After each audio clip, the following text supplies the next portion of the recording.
quelles sont les principales défaillances de marché? Les externalités sont des effets involontaires et non pris en compte sur le marché. Ces défaillances résultent d'une production ou d'une consommation de biens et de services. Ainsi, les spectateurs venant assister à un match de foot favorisent le tourisme avec les transports, les hôtels et les restaurants. C'est une externalité positive, il en existe aussi des négatives. Prenons par exemple un pot de Nutella. La fabrication de cette pâte à tartiner nécessite de l'huile de palme. L'huile de palme est l'huile végétale la plus produite et consommée au monde. Issue des palmiers, elle est principalement extraite de plantations massives en Asie du Sud-Est. 85% de la production mondiale viennent en effet d'Indonésie et de Malaisie. Cependant, cette production engendre des conséquences environnementales.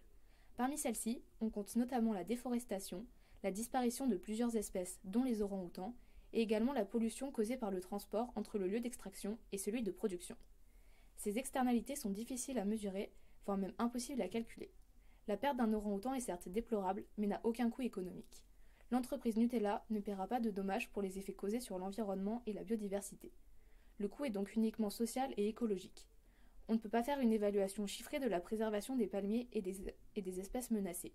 En effet, leur perte ne représentera pas le même coût selon qu'on soit à proximité de la forêt ou non, qu'on soit zoologue ou commercial chez Nutella. On peut alors se demander comment limiter les effets négatifs externes. Les principales solutions sont envisagées par les pouvoirs publics. Ils mettent en œuvre une politique pollueur-payeur pour corriger ces défaillances. On peut maintenant identifier deux instruments de régulation. Tout d'abord, les pouvoirs publics obligent ou interdisent un comportement aux pollueurs majeurs, en développant une réglementation. Dans le cas de notre exemple, on peut imaginer une interdiction pure et simple à l'entreprise de déforester. Mais on peut également envisager des solutions plus modestes, comme la mise en place de quotas mensuels, celle de limiter la zone géographique de déforestation ou l'obligation de replanter un arbre pour chaque palmier coupé. Ensuite, les pouvoirs publics peuvent agir en imposant une taxe sur l'huile de palme. Cette taxe ferait augmenter le prix final du pot de pâte à tartiner, faisant ainsi baisser la demande des consommateurs.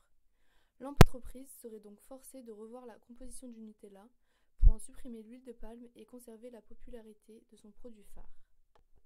Actuellement, aucune régulation n'a été effectuée par les autorités locales qui craignent des conséquences majeures pour le développement de leur pays.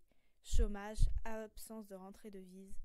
Par ailleurs, les individus ne voulant pas être complices de la déforestation ont commencé à boycotter Nutella et à consommer des pâtes à tartiner sans huile de palme. L'offre de marché a donc été diversifiée.